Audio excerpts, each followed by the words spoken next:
Hello everyone, my self doctor Pulkit Sharma. तो जिस चीज़ का आप काफ़ी दिनों से वेट कर रहे थे, डिफरेंट स्टेट के काउंसलिंग के स्केड्यूल्स आ रहे थे बट राजस्थान का नहीं आ रहा था। अब फाइनली आपके राजस्थान के नीट 2026 के राउंड वन का स्केड्यूल आ चुका है। किस तरीके से आपका स्केड्यूल है, क्या रूल्स में चेंजेस है, किस तरीके से आपको रिपोर्टिंग करनी होगी, इन सभी चीज़ों के बारे में आज के इस वीडियो में बात करेंगे। ये अभी जो स्केड्यूल आया है वो न्यूज़पेपर में आया है। आपकी ऑफिशियल वेबसाइट राजस्थान की हर साल बनती है। आपकी जो ऑफिशियल वेबसाइट होने वाली है राज यूजी नीट 2026, उस पे ये स्केड्यूल आपका आ जाएगा। अभी अपन बात करते हैं स्केड्यूल किस तरीके से होने वाला है, किस तरीके से आपको कौन सी चीजें किस डेट तक कंप्लीट कर लेनी है, उसके बारे में बात करते हैं। जिस तरीके से ऑल इंडिया कोटा में ऑनलाइन रिपोर्टिंग कर दी गई है, आपको ऑफलाइन रिपोर्ट करने की जरूरत नहीं है। क्या राजस्थान में भी इसी तरीके से होने वाला है, इन सभी पॉइंट्स के बारे में बात करेंगे।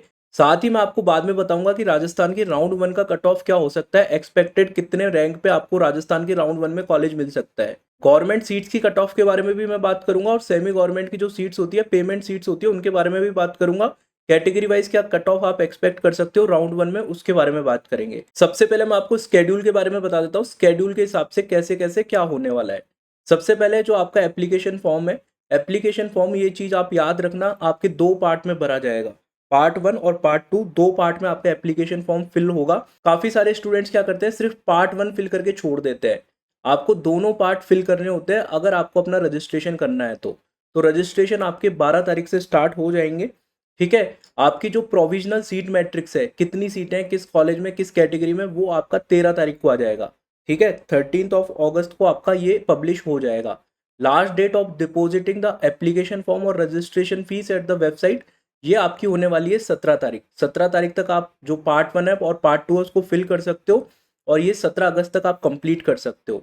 Last date of submitting part one और पार्ट टू, ये जैसे मैंने आपको बताया 17 तारीख आपकी होने वाली है। इसके अलावा कुछ स्टूडेंट्स को ऑफलाइन वेरिफिकेशन के लिए जाना पड़ेगा, सभी स्टूडेंट्स को जाने की जरूरत नहीं है। किन किन स्टूडेंट्स को जाना है वेरिफिकेशन के लिए ऑफलाइन, अकेडमिक ब्लॉक एसएमएस में ऑफलाइन जाना पड़ेगा। पहले इन बच्चों की लिस्ट आएगी किन किन स्टूडेंट्स को जाना है। जो पीडब्ल्यूडी कैंडिडेट्स हैं, डिफेंस वाले कैंडिडेट हैं, पैरामिलिट्री या एनआरआई कैंडिडेट्स हैं, इस कैटेगरी से अगर वो एडमिशन क्लेम कर रहे हैं तो उनको ऑफलाइन वेरिफिकेशन के लिए जाना पड़ेगा एसएमएस के अकेडमिक ब्लॉक में। ठीक है, पहले इन बच्चों की लिस्ट आएगी 18 तारीख को, और इनको जाना पड़ेगा 19 तारीख को 9 बजे से लेके शाम को 5 बजे तक ऑफलाइन जाना पड़ेगा। और कहाँ पे जाना पड़ेगा, एसएमएस मेडिकल कॉलेज जयपुर के अकेडमिक्स ब्लॉक में जाना पड़ेगा। फिर आपकी मेरिट लिस्ट आपकी रिलीज हो जाएगी 20 तारीख को, 20 अगस्त को आपकी मेरिट लिस्ट रिलीज हो जाएगी। इसके बाद में आपको सिक्योरिटी अमाउंट जमा कराना है। सिक्योरिटी अमाउंट आपको कितना कितना जमा कराना है वो मैं आपको बता देता हूँ। आप किसी भी कैटेगरी से हो, अगर आप गवर्नमेंट एमबीबीएस की सीट के लिए काउंसलिंग कराना चाह रहे हो, आप किसी भी कैटेगरी से हो, तो आपको 50,000 सिक्योरिटी अमाउंट जमा कराना है, जो आपका फर्स्ट ईयर की फीस में एडजस्ट हो जाएगा। जो आपकी फर्स्ट ईयर की फीस लगने वाली है उसमें से 50,000 अमाउंट आपका कम हो जाएगा। ठीक है, ये अमाउंट आपका वहां पे एडजस्ट हो जाएगा। इसके अलावा अगर आप किसी भी कैटेगरी से हो और सेमी गवर्नमेंट की सीट के लिए जो पेमेंट सीट होती है उसके लिए काउंसलिंग कराना चाहते हो, तो आपको 2 लाख रुपए आपको सिक्योरिटी अमाउंट की फॉर्म में डिपॉजिट कराना पड़ेगा। इसके अलावा जो एनआरआई कैंडिडेट्स हैं उनको 5 लाख रुपए सिक्योरिटी अमाउंट देना पड़ेगा। और इसके अलावा जो अदर स्टूडेंट है जो प्राइवेट मेडिकल कॉलेजेस में मैनेजमेंट सीट या जनरल सीट के लिए राजस्थान में एडमिशन लेना चाहते हैं, उनको भी 5 lakh rupees security amount deposit करना पड़ेगा। इसके अलावा जो स्टूडेंट गवर्नमेंट बीडीएस या प्राइवेट बीडीएस में एडमिशन लेना चाहते हैं तो उनको सिर्फ 10,000 रुपए सिक्योरिटी अमाउंट डिपॉजिट करना पड़ेगा। ये सिक्योरिटी अमाउंट आपको कब तक डिपॉजिट करना है, ये आपको 14 अगस्त से लेके 20 अगस्त तक डिपॉजिट करना है। 14 से 20 अगस्त के बीच में आपको ये सब करना है। चॉइस फिलिंग आपको करनी होगी। चॉइस फिलिंग की डेट आपकी होगी जब आप सिक्योरिटी अमाउंट डिपॉजिट कर रहे होगे, उसी दौरान आपकी चॉइस फिलिंग भी हो रही होगी।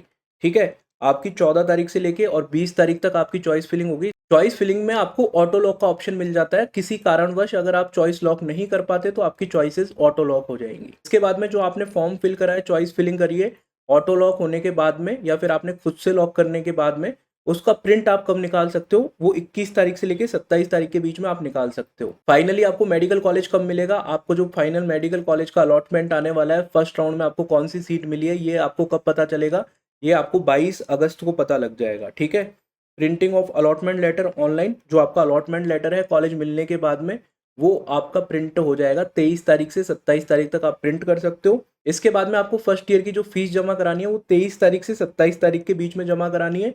और सबसे इंपॉर्टेंट चीज जिसका सब लोग वेट कर रहे थे कि इस बार क्या रिपोर्टिंग का तरीका चेंज होगा, क्योंकि एमसीसी की काउंसलिंग में रिपोर्टिंग का तरीका चेंज हुआ है।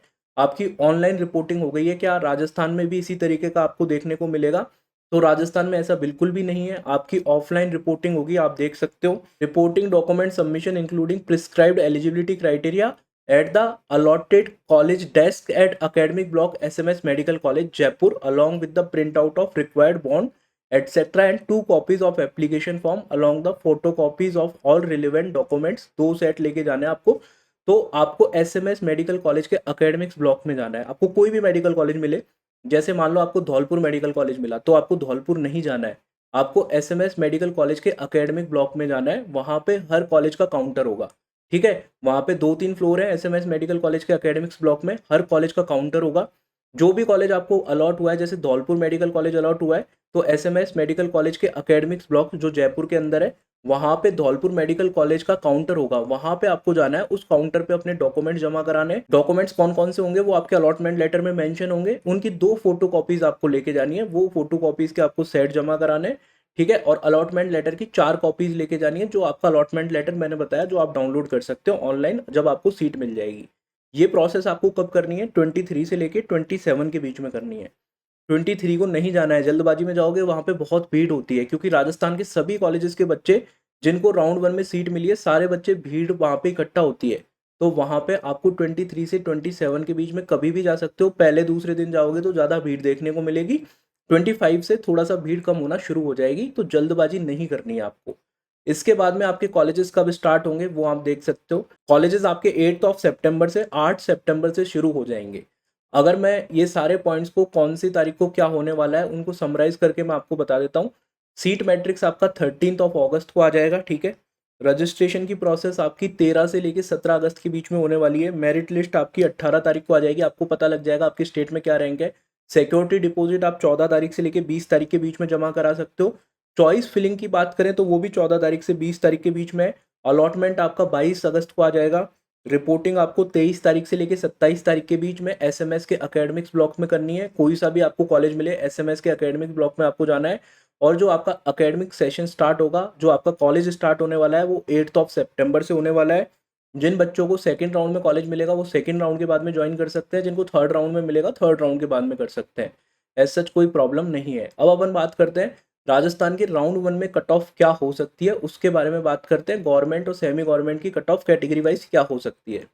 इससे पहले मैं आपको बता देता हूँ, अगर आप नीट 2026 की काउंसलिंग करा रहे हैं, स्पेशली राजस्थान जैसे स्टेट की, जहाँ पे कट ऑफ बहुत ज़्यादा है, ऑल इंडिया कोटा से बहुत ज़्यादा कट ऑफ है। अभी मैं आपको बताऊंगा भी राउंड 1 में क्या एक्सपेक्टेड कट ऑफ हो सकती है, उसके बारे में भी मैं आपको बताऊंगा।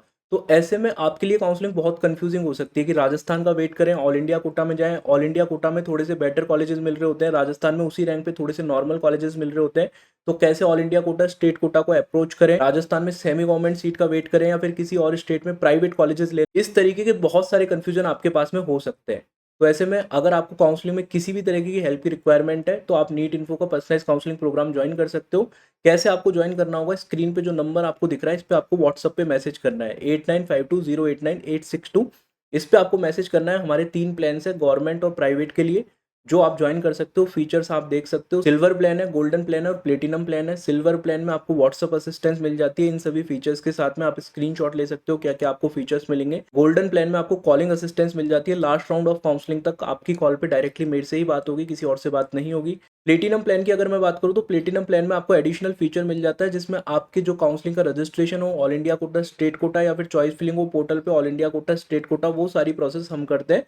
और इसमें एक बार आप ऑफलाइन मीटिंग भी कर सकते हैं या फिर आप जूम मीटिंग भी कर सकते हैं एक बार। ये सभी फीचर आपके सिल्वर, गोल्डन और प्लेटिनम प्लान में होने वाले हैं। जो भी फीचर आपको चाहिए और जिस भी अकॉर्डिंग आपकी रिक्वायरमेंट्स है, आप ज्वाइन कर सकते हो। पर आपको ज्वाइन करने के लिए शुरू में आपको ये वाला नंबर जो स्क्रीन पे दिख रहा है, इस पे व्हाट्सएप पे मैसेज करना होगा, ठीक है। अब अपन बात कर लेते हैं राउंड 1 की एक्सपेक्टेड कट ऑफ क्या हो सकती है राजस्थान में। सबसे पहले मैं गवर्नमेंट सीट्स की बात कर लेता हूँ। यूआर कैटेगरी अगर आपकी है तो आपको 14,000 रैंक तक राजस्थान के राउंड 1 में सीट मिल सकती है। ओबीसी कैटेगरी और यूआर कैटेगरी में ज्यादा कट ऑफ में डिफरेंस नहीं होता, मार्क्स वाइज तो ऑलमोस्ट सेम होती है। कुछ रैंक ओबीसी की कट ऑफ थोड़ा सा नीचे की तरफ होती है। तो ओबीसी में 14,200 14,200 तक आप एक्सपेक्ट कर सकते हो राजस्थान के राउंड 1 में कोई गवर्नमेंट एमबीबीएस की सीट आपको मिल जाएगी। ईडब्ल्यूएस में 15,800 15,800 पे आप एक्सपेक्ट कर सकते हो। एमबीसी कैटेगरी में गर्ल्स और बॉयज़ की कट ऑफ में थोड़ा सा वेरिएशन होता है। तो बॉयज़ की कट ऑफ आप मान सकते हो 22,000 के आसपास और गर्ल्स की कट ऑफ आप 25,000 के आसपास मान सकते हो, ठीक है। एससी कैटेगरी में 90,000 के आसपास राउंड 1 में आपको गवर्नमेंट एमबीबीएस की सीट मिल सकती है। एसटी कैटेगरी में 94,000 तक आपको गवर्नमेंट एमबीबीएस की सीट राउंड 1 में मिल सकती है। आप देख पा रहे होगे फर्स्ट राउंड की cut of all India Kota की तुलना में राजस्थान की बहुत ऊपर की तरफ है, जहाँ पे आपको ऑल इंडिया कोटा के राउंड 1 में जनरल कैटेगरी में 22,000 रैंक तक कॉलेजेस मिल सकते हैं, वहाँ पे राजस्थान में सिर्फ 14,000 14,000 पे खत्म हो जाएंगे। सेम आप डिफरेंट कैटेगरीज में भी देख सकते हो, ओबीसी, ईडब्ल्यूएस, एससी, एसटी, सभी कैटेगरीज की राजस्थान की कट ऑफ बहुत हायर साइड है as compare to all India quota के राउंड 1। तो राजस्थान थोड़ा सा हाई कॉम्पिटिटिव स्टेट है, जहाँ पे कंपटीशन थोड़ा सा ज़्यादा होता है, जिसकी वजह से आपकी कट ऑफ राजस्थान के राउंड 1 की बहुत हायर साइड होती है, सेकंड राउंड की भी बहुत हायर साइड होती है। थर्ड राउंड तक आने से पहले बच्चों में पैनिक बहुत ज़्यादा हो जाता है, स्पेशली जो बच्चे 20,000 रैंक से नीचे वाले हैं, वो ऑल इंडिया कोटा के थर्ड राउंड में कोई ना कोई सीट ले लेते हैं। इसकी वजह से कभी कभी होता है कि आपके राजस्थान के राउंड 3 की कट ऑफ बहुत ड्रास्टिकली नीचे की तरफ आ जाती है। बहुत सारे बच्चों ने उसको रूल बना लिया है कि राजस्थान की राउंड 3 की कट ऑफ इतना जाती है, वो रूल नहीं है, पहली बात आपको समझना है। राजस्थान की सेकंड राउंड की कट ऑफ बहुत ऊपर की तरफ होती है। अगर राजस्थान की सेकंड राउंड की कट ऑफ मैं बताऊं आपको, तो लगभग 17,000 17,500 तक हो सकती है। तो ऐसे में जो 17 17,500 रैंक से नीचे वाले बच्चे हैं, अगर मान लीजिए आपके ऑल इंडिया कोटा के राउंड 3 की कट ऑफ 28,000 रैंक जाती है, तो जो 17,500 रैंक से लेके 28,000 रैंक के जो बच्चे हैं राजस्थान के, वो ऑल इंडिया कोटा के राउंड 3 में मैक्सिमम बच्चे सीट ले लेते हैं। कुछ बच्चे जो बचते हैं उनमें से कुछ बच्चों को राजस्थान में नीचे तक सीटें मिल सकती है, जैसे पिछले साल हुआ था। बट ये हार्ड एंड फास्ट रूल नहीं है कि आपको ये सीट मिलेगी ही मिलेगी। सबसे पहले तो कितनी सीटें आने वाली है राजस्थान के राउंड 3 में, इसके ऊपर डिपेंड करता है। आपसे अच्छी रैंक वाले कितने स्टूडेंट्स वेट कर रहे हैं उसके ऊपर डिपेंड करता है। एग्जैक्टली कितनी सीट आएगी, कितने स्टूडेंट वेट कर रहे हैं आपसे बेटर रैंक वाले, इन चीज़ों के ऊपर ये राजस्थान के राउंड 3 की कट ऑफ डिपेंड करती है। आप इसको हार्ड एंड फास्ट रूल मत बनाओ कि राजस्थान के राउंड 3 की कट ऑफ इतना नीचे की तरफ जाती है। ठीक है, अब अपन बात करते हैं राजस्थान की राउंड 1 में आपकी सेमी गवर्नमेंट की कट ऑफ क्या जा सकती है। जो पेमेंट सीट्स होती हैं, जिनकी फीस अभी 9,57,000 है, अभी आपकी अपडेटेड फीस आना बाकी है, 5% इंक्रीज हो सकती है, 10,05,000 तक आपकी एक्सपेक्टेड फीस हो सकती है इस साल राजस्थान की सेमी गवर्नमेंट की सीट्स की। तो जनरल कैटेगरी में क्या कट ऑफ हो सकती है राउंड 1 की, 48,000 रैंक तक आपको सीट मिल सकती है। ओबीसी में 48,500 तक सीट मिल सकती है। ईडब्ल्यूएस में 56,500 तक मिल सकती है। एमबीसी कैटेगरी में अगेन बॉयज और गर्ल्स की कट ऑफ अलग होगी। बॉयज की कट ऑफ आप मान सकते हो 73,74,000 तक, और जो गर्ल्स की कट ऑफ है वो आपकी 85,000 तक आप मान सकते हो।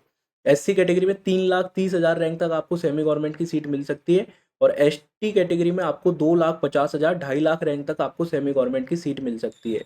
सेमी गवर्नमेंट की जो कट ऑफ में मेन गिरावट आपको देखने को मिलेगी वो राउंड 3 में देखने को मिलेगी, जब एनआरआई कोटा की खाली सीटें आपकी सेमी गवर्नमेंट के अंदर कन्वर्ट हो जाएंगी। सेकंड राउंड तक आपकी एनआरआई कोटा की खाली सीटें मैनेजमेंट सीट में कन्वर्ट नहीं होती है, पेमेंट सीट में कन्वर्ट नहीं होती है। इसकी वजह से सेकंड राउंड तक आपकी राजस्थान की सेमी गवर्नमेंट की कट ऑफ थोड़ा सा ऊपर की तरफ देखने को मिलती है। थर्ड राउंड से इसमें मेन गिरावट देखने को मिलेगी। तो ये राजस्थान की राउंड 1 की एक्सपेक्टेड कट ऑफ मैंने आपको बता दी, स्केड्यूल बता दिया, किस तरीके से आपको चीज़ें करनी है वो मैंने आपको बता दिया, रिपोर्टिंग किस तरीके से आपकी होगी, डिफरेंट तरीके का स्केड्यूल आपका किस तरीके से होगा वो मैंने आपको बता दिया है। आपको ऑल इंडिया कोटा और राजस्थान की काउंसलिंग को मैनेज करके चलना पड़ेगा। राजस्थान एक बहुत हाई कट ऑफ स्टेट है, तो अगर आप ऑल इंडिया कोटा या स्टेट कोटा दोनों से काउंसलिंग कराओगे तो ज़्यादा आपके लिए बेनिफिशियल होगा। अगर आपने ऑल इंडिया का फर्स्ट राउंड भी स्किप कर दिया तो सेकंड राउंड ऑनवर्ड आप पार्टिसिपेट कर सकते हो। आपकी रैंक के ऊपर डिपेंड करता है, आपकी कैटेगरी के ऊपर डिपेंड करता है कि आपको किस तरीके से अप्रोच करना पड़ेगा ऑल इंडिया कोटा और स्टेट कोटा में। बाकी आपको काउंसलिंग के लिए कोई हेल्प की रिक्वायरमेंट है तो जो आपको स्क्रीन पे व्हाट्सएप नंबर दिख रहा है उस पर आप व्हाट्सएप पे मैसेज कर सकते हैं। Thanks for watching the video, मिलते हैं किसी अगले वीडियो में, बाय।